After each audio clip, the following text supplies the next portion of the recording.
Today we are diving into one of the strangest developments coming out of the war in Ukraine. Reports and footage are showing that Russian forces are literally ripping guns off their own tanks, and it is sparking a wave of questions about what is really happening on the battlefield. This is not just a story of military equipment, but of desperation, resource shortages, and a growing sign of panic within Russia's armed forces. Let's break down why this is happening, what it means, and how it could shape the future of the conflict.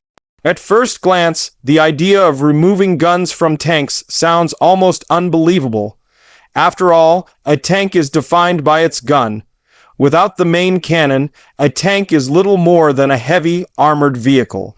So why would Russian forces take such a drastic step? The answer lies in a combination of factors: logistical failures, lack of modern equipment, and the desperate need to repurpose weapons for other uses. The Russian military has been facing massive losses in tanks since the invasion of Ukraine began. Independent analysts, using visual evidence and battlefield reports, estimate that thousands of Russian tanks have been destroyed, abandoned, or captured. Many of these were modern models like the T-72B3 and T-90. But even older Soviet-era tanks like the T-62 and T-55 were dragged out of storage to replace the losses. However, the sheer scale of destruction means Russia has struggled to keep up with the demand. One of the biggest problems for Russia is not just the hulls of the tanks, but the guns themselves. Tank barrels wear out quickly under heavy use, and the precision machining required to manufacture new ones is not easy to sustain under sanctions. Many of the advanced industrial components are imported, and Western sanctions have choked off access. This leaves Russia scrambling for solutions, and one of them is cannibalizing existing tanks to reuse their guns elsewhere. But where exactly are these guns going? Reports suggest that the tank cannons are being removed and mounted onto improvised vehicles, fixed artillery positions, and even naval platforms. In other words, Russia is stripping tanks to create static gun positions or makeshift weapon systems.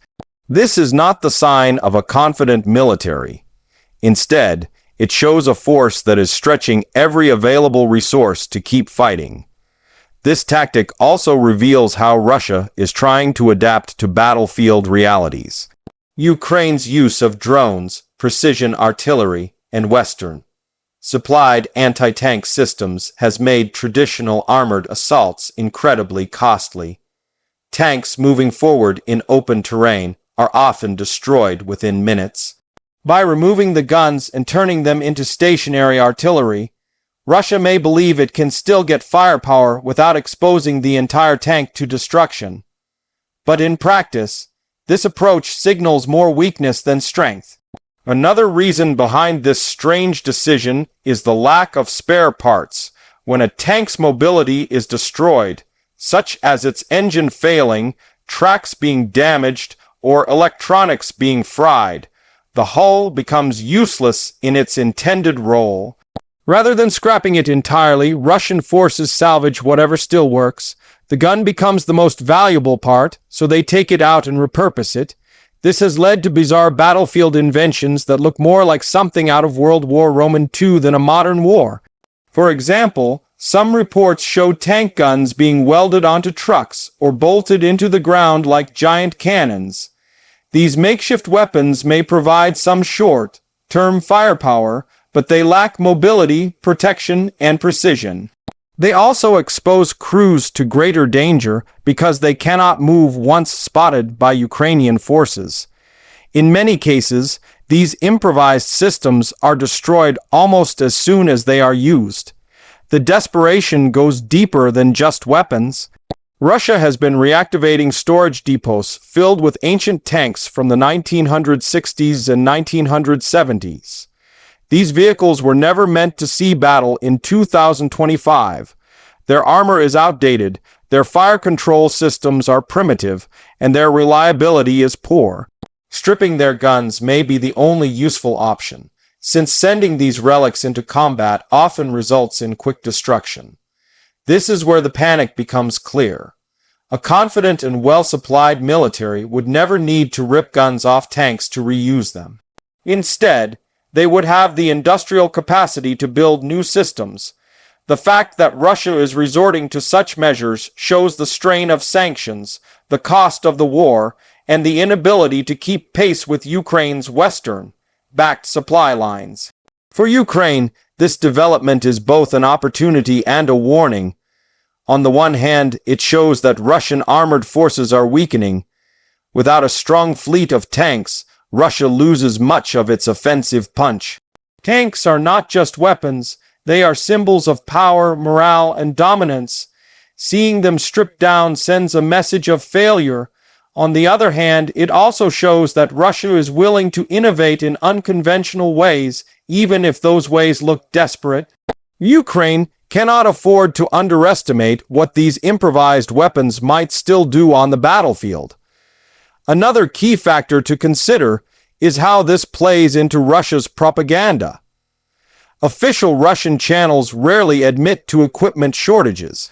Instead, they may spin the stripping of tank guns as adaptability or creative tactics. They may present these improvised weapons as innovative solutions while avoiding the reality that it is driven by scarcity. For the soldiers on the ground, however, the truth is obvious. Fighting with makeshift weapons when your enemy is supplied with modern Western systems like HIMARS, Leopard tanks, and F-16 jets sends a clear message about who has the upper hand. The longer this war drags on, the more visible these cracks in Russia's military machine become. Tank losses are only one part of the story. Russia has also suffered shortages in missiles, armored vehicles, and even basic supplies like uniforms and food. The decision to rip guns off tanks is just another symptom of a larger problem. An overstretched, underprepared military trying to wage a long war it never expected to last this long. It is also worth mentioning how costly and technically challenging tank production really is. A modern tank requires specialized steel, advanced optics, high-precision engineering, and computer systems. These are not things that can be produced overnight, especially under international sanctions. Every destroyed Russian tank is not just a battlefield loss, but an economic and industrial loss that takes years to replace. Salvaging guns is a desperate shortcut to keep firepower flowing. There is also a morale element. Imagine being a Russian soldier expecting to be deployed with modern, fully operational tanks, only to be handed a makeshift gun ripped from an old machine. The psychological effect cannot be ignored. Soldiers know when they are being equipped with inferior gear, and it affects their willingness to fight. This, combined with heavy casualties, increases discontent within the ranks. For Ukraine and its allies, the sight of Russian forces dismantling their own tanks is a powerful propaganda tool. It proves that Western sanctions are working, that battlefield pressure is wearing down the Russian army, and that the strategy of supporting Ukraine with modern weapons is effective. Every stripped tank becomes a symbol of Russia's decline. Of course, Russia will not stop fighting because of this. Even improvised weapons can cause destruction, and Moscow still has a large pool of manpower and resources. However, the quality gap is widening, and this kind of improvisation is not sustainable in the long run. Eventually, Russia will face the hard truth that it cannot replace losses as quickly as Ukraine's allies can supply new equipment. Looking back at history, this situation resembles late war Germany in World War II. As resources dried up, the Germans built makeshift weapons from whatever was available, such as turning civilian vehicles into armored carriers or reusing old artillery. These stopgap measures delayed defeat but never changed the outcome. Russia's current actions carry the same sense of desperation.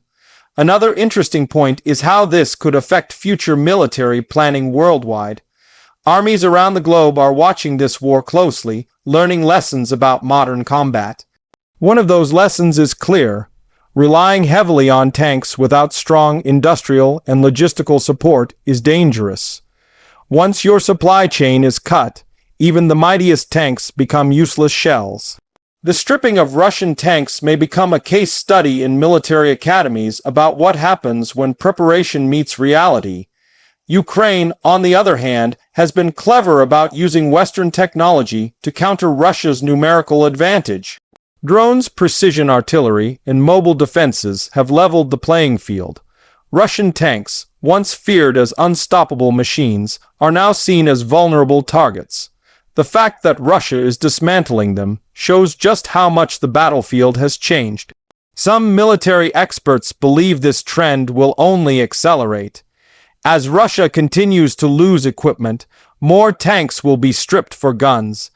Eventually, Russia may run out of even salvageable equipment, leaving it with fewer and fewer options. This raises big questions about how long Russia can realistically sustain the war. There is also the economic dimension.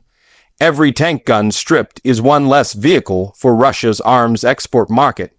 Before the war, Russia was one of the largest arms exporters in the world, selling tanks and weapons to countries like India, Algeria, and Egypt. Now, with so many losses and shortages, its ability to fulfill contracts is in jeopardy. Stripping tanks to reuse their parts not only hurts Russia on the battlefield, but also damages its reputation as a reliable arms supplier. All of this circles back to the bigger picture: panic. A military does not rip weapons from its tanks unless it has no better option. The very fact that this is happening tells us that Russia is under extreme pressure. It is scrambling to keep its war machine running, even at the cost of destroying its own equipment. This desperation is visible to Ukraine, to the West, and even to the Russian people. The question now is how much further this can go. Will Russia start stripping other vehicles or turning civilian trucks into makeshift tanks? Will they attempt even more desperate improvisations? And how long before these measures stop working altogether? The longer this goes on, the harder it will be to hide the truth. Russia is running out of options. For Ukraine, every stripped tank is a small victory. It means fewer armored threats to deal with, more proof that the strategy is working, and greater momentum in the war of information. Ukraine has been highly effective at showing these kinds of failures to the world, keeping international support strong and reminding everyone that victory is possible. In the end, the image of Russians ripping guns off their tanks is more than just a quirky battlefield story. It is a symbol of a war that is grinding down Russia's military power. It shows the impact of sanctions, the effectiveness of Ukraine's resistance, and the reality that no matter how big an army seems, it can still be forced into desperation. The world is witnessing not just a war of weapons, but a war of endurance, and right now, Russia's actions reveal just how much strain they are under. So, as strange as it sounds, the sight of tank guns being torn out and reused is one of the clearest signs yet of panic inside Russia's war machine. It is proof that things are not going according to plan, that the mighty image of the Russian army is cracking, and that the future of this conflict may not be in Moscow's favor. And that's where we leave it for now. Keep watching as this story develops, because the deeper you look, the more it reveals about the true state of the war. If Russia is already ripping weapons off its tanks today, imagine what tomorrow might bring.